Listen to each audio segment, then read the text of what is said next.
Hey everyone, welcome back to High Ground Podcast. Once again, joined by myself, Landon, and then our mascot Shadow, who'll be revealed after 100,000 subscribers on YouTube. We're going to jump right into it. Landon, what are we talking about? We are going to be doing another retro review. Oh, I said that really fast. We're going to do another retro review. And we're going to be talking about Back to the Future. Recently just had its 40th anniversary, and this is probably one of the best trilogies of all time, if you will. It stars Michael J. Fox and Christopher Lloyd, directed by Robert Zemeckis. The ratings, 93% on Rotten Tomatoes, 8.5 on IMDb, and 4.2 stars on Letterboxd. Zach, what was your rating for Back to the Future? I feel like, to be honest, I totally forgot to do this beforehand. Oh, you're good. It's in the upper quartile for sure. I'd say 8. Quartile. 8 point quartile. It's like between, you know what? Sorry, I'm like, You're good. I'll do, I don't know. I'm like between an 8.9 and a 9. Give me a 9. Just 9. Give me a 9. Straight 9. Let's just do it. Yeah. I'll give it a 9.5. That's crazy.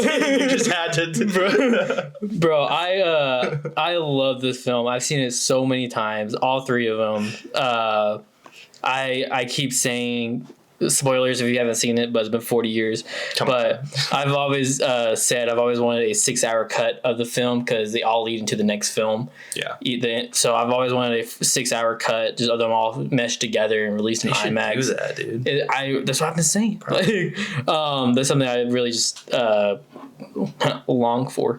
But Zach, tell me some of your thoughts. Straight spoilers. People should have watched this by now. You know, you're right. Doc dies. Yeah, he does.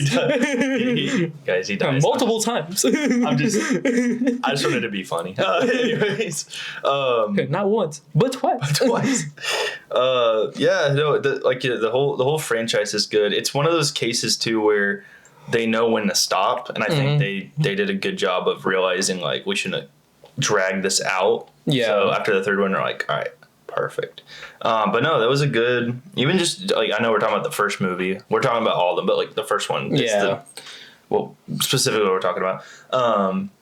But it kind of really shaped the idea of in travel in movies. Yeah. And how does it work? If you do this, will this happen? And it's just a cool concept, but for in early 80s movies to do it in the time that it was in was really impressive, because obviously they didn't have technology like we do now. But also I remember, this is kind of off topic, this is more real life stuff, but I remember back in school we actually had a Back to the Future day, and it was actually just a whole world day. Yeah. But, that was a big deal because it was the same date from the first movie, October 21st, 2015. which was crazy. Oh God, I feel old. Yeah. 10 years ago.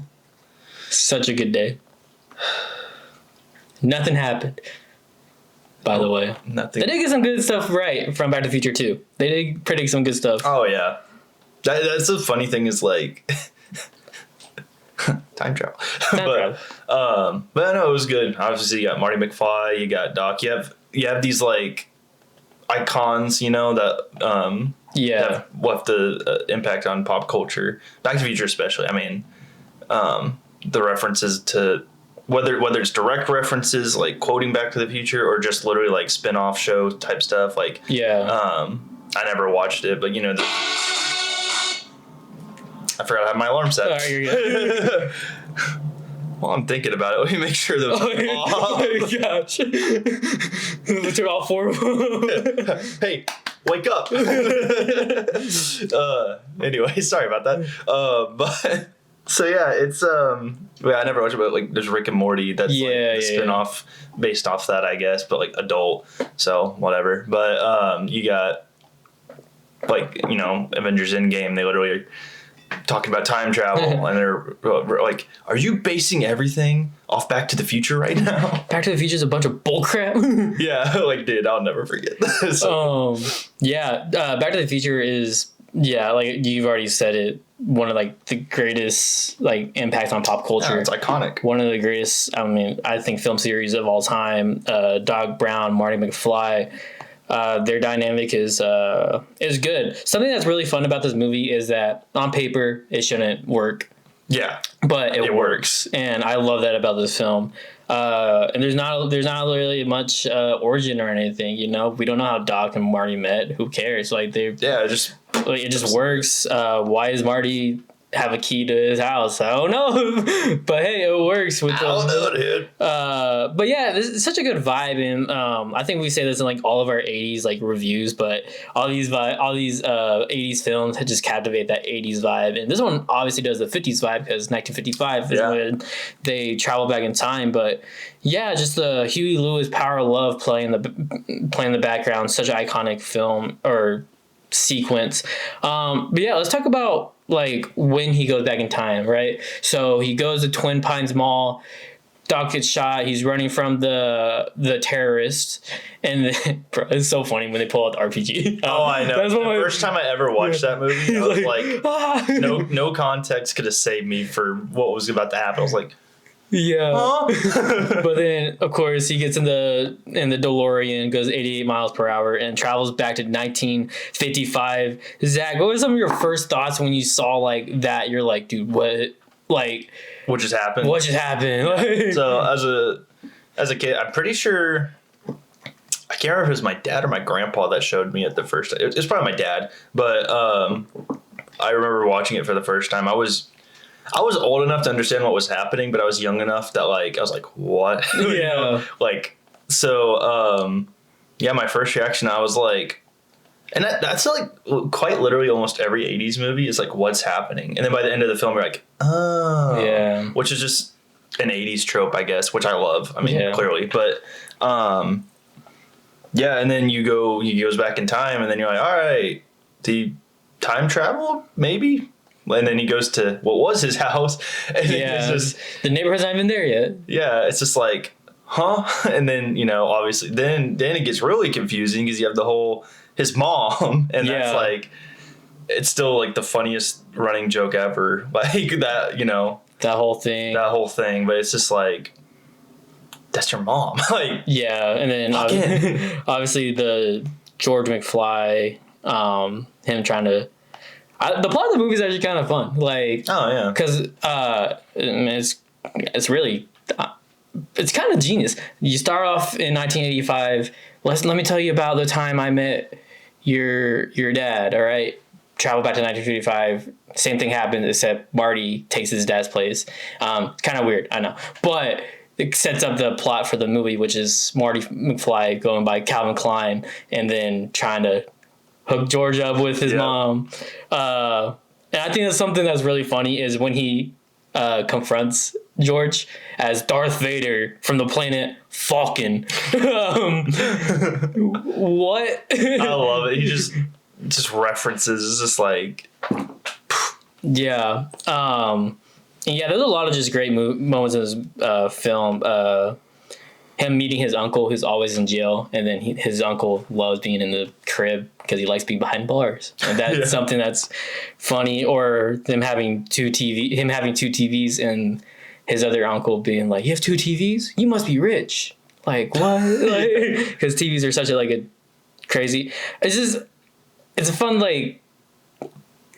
thing seeing like a film of the future go to the past and just like learn about it's learning about your past, but then inadvertently changing your future. Yeah, and like kind of being, you're not used to like what's happening in the past, right? Yeah, it's like you have all this knowledge of stuff that's happened, but like to them, like even like later when they have like the band sequence and he's like jumping in the band, and they're like, huh?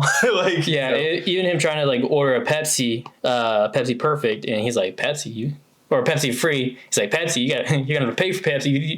Yeah, it's not free here. He's like, I'll just take water. Literally. Or even the life preserver, the jacket that. Such a fun thing. And then Biff. Let's talk about Biff, dude. Oh my god.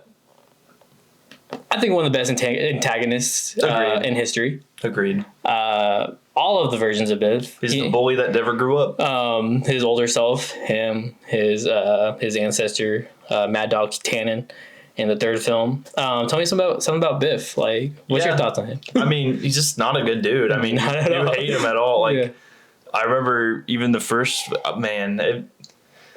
You just hate him. Like, you know what I mean? McFly. Hello, dude. No, that's so funny you say that. That's something. So like all the time, like my dad quotes that to me all the time. He's like, really, my whole family and my mom. Yeah. It's always like, hello, McFly. And it's like, that's the thing too. Like, I know this is kind of off topic, but like, there's so many good quotes from this movie, the whole franchise. But this one's roads. We're going. We don't need roads. Or make like a tree and leave. There's there's so many. And then the fun part about this movie is a lot of people have like theories of this movie. Like there's like theories of like why Doc and Marty have friends. Like people are like, oh, Doc's been trying to protect Marty from this great big whatever or this and that. And obviously that's going to happen with like a time travel. Oh yeah, there's always going to be the hypotheticals. Yeah, and then I love all the little things that happen along the film that change in the future.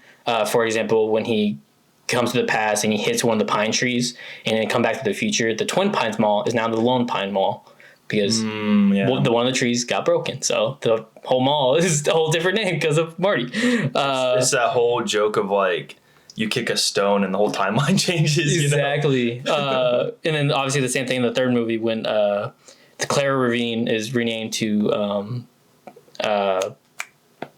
Eastwood Ravine because of Marty McFly acting like Clint Eastwood in the 1885.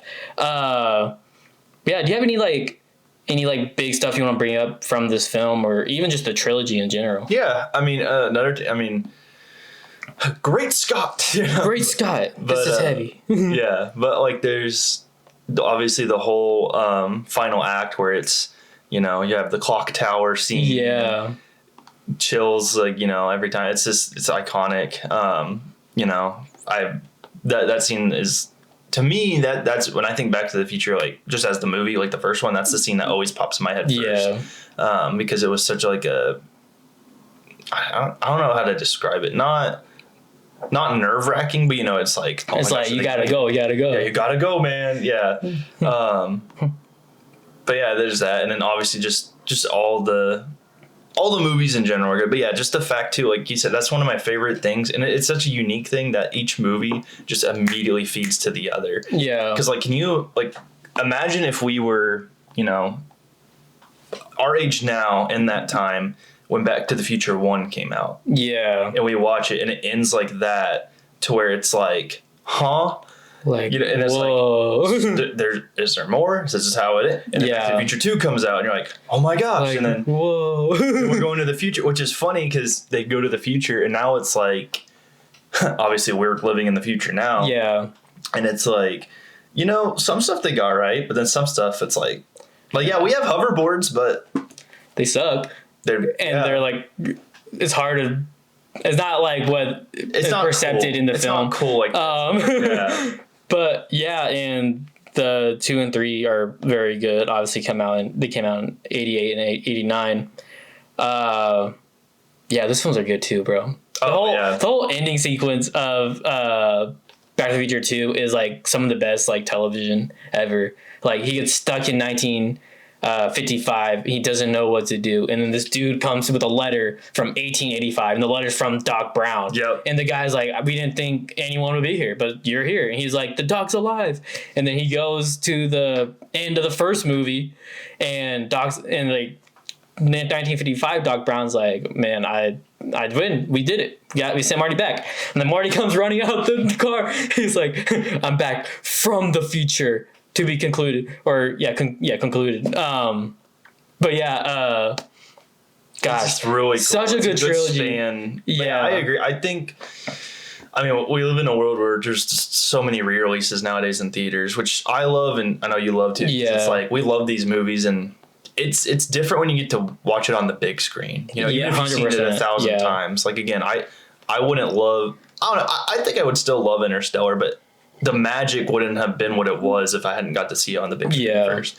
So there's like that concept. So I think honestly, like the way things are going, they definitely should like I can't get out of my head. I do want them to like just splice all together. Because the end of the first movie is the second movie. Literally. And the end of the second movie is the third movie. And like, there's obviously the, what's his girlfriend's name? Gosh, let me look it up. Jennifer. Okay, obviously Jennifer gets recasted in the second movie, right? Right. But that can be, that's an easy fix. Because at the beginning of the first movie, from the second movie, she's a different girl. So he comes back from the past. Boom, different Jennifer because he changed the past. Yeah, he changed the future. So headcanon easy. Easy. But yeah, I think it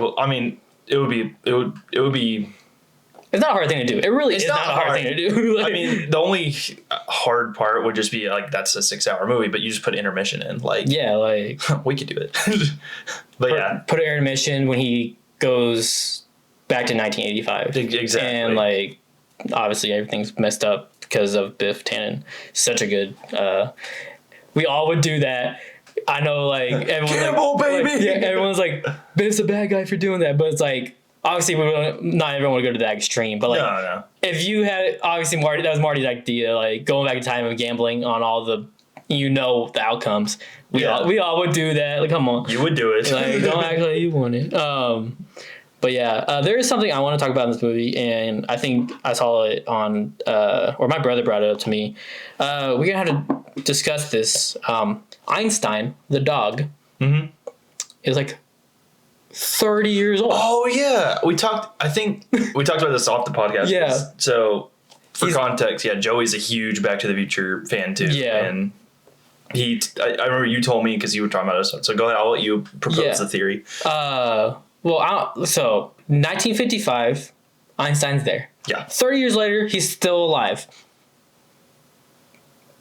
I love my dog to death. But dogs don't usually live past like 10. Yeah. It's like, we need some explanation. What do you mean it's not possible? It's just not why. Bro, I love that's like something I really love about when people bring stuff up like that, like even like the Star Wars and Marvel. It's like that's your takeaway. There's time travel, but your takeaway is dog ages. that's the funniest thing because that's like me and you with every movie. Yeah. And then it's like, dude, like what? like with Order 66, we're like, why don't all the surviving Jedi just come together? Like that doesn't make any sense. No, literally. That doesn't make any sense. But them having space wizards makes sense. Like it's just I don't know. You anyone talk about that with us or try to debate it? It's like you're not winning. Like, we're gonna see what we see, bro. But yeah, just some other things in this film is obviously him playing Johnny B. Good to the kids, and they're like, you're not ready for that, but your kids are gonna love it. Whole thing. I love quoting that too. Obviously, the skateboard chase, which happens in both 1 and 2, iconic chase scene. Yeah.